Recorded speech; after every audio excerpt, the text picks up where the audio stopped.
l'industrie du tourisme, c'est une industrie qui est bien évoluée avec le temps. Il y a de nouveaux défis. Et nous faisons sa stratégie-là pour regarder comment on va développer dans la durabilité, dans l'inclusivité et d'une manière qui, fait attention à l'environnement. Alors, c'est un rapport assez complet. C'est pour ça que nous faisons ça, un plan stratégique, et nous faisons la collaboration de plusieurs ministères, plusieurs autorités, et naturellement le public, parce que sans qu'il nous gagne le soutien du public, nous ne sommes pas capables de développer l'industrie du tourisme. Mais je pense que c'est un rapport qui donne nous la piste du développement du tourisme dans les années à venir. Ce rapport, le plan stratégique, nous fait une FLI après que nous faisons les assises du tourisme. Et pendant les assises, nous tenons une consultation, discussion, des débats avec tous les stakeholders, tous les hôteliers, les taxis, tout le monde.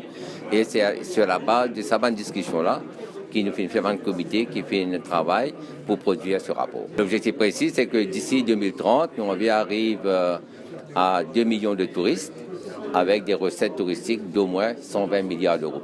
Jusqu'en 2021, un tourisme durable, inclusif et un développement qui est axé sur la connectivité aérienne avec une ouverture raisonnée des cieux mauriciens à une nouvelle ligne aérienne.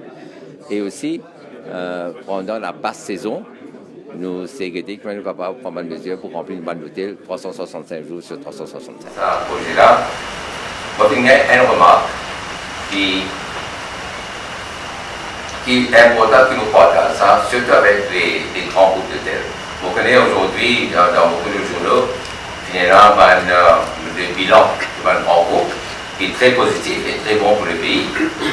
Mais quelqu'un finalement nous a fait attention à ce que ne pas trop augmenter les tarifs parce qu'il a la réputation d'être une destination trop chère et qui décourage les touristes. Alors c'est un équilibre à respecter, mais on peut simplement lancer sa partage, sa commentaire qui est tenté à Paris. On pensait de mon devoir en tant que ministre du tourisme, partage sa inquiétude-là pour que nous continuions dans l'industrie florissante, une industrie qui continue à augmenter la croissance d'année après année. Le marché de la Chine, toujours un gros problème, et on espérait que nous sommes capables de continuer à prendre des mesures pour assurer que la Chine demeure un marché important pour l'industrie du tourisme. Mais il faut reconnaître que dans les marchés émergents, la Chine représente un défi majeur qui nous a pour faire face l'année prochaine. Nous devons diversifier le tourism product portfolio. Nous n'avons plus d'emphase sur l'écotourisme, wellness and spa tourism, le sport, le golf, les activités nautiques. Et je pense aussi que nous avons la possibilité de faire de Maurice un centre pour medical tourism, religious tourism et cultural tourism. Nous avons identifié les créneaux. Et hier, on a vu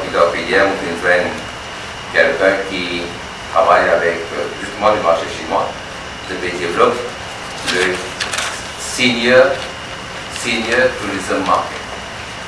C'est des signaux qui étaient dans les temps, qui étaient dans l'argent, qui étaient contents que vous avez tout finalé, et vous pouvez pas attendre des vacances scolaires pour capable de faire.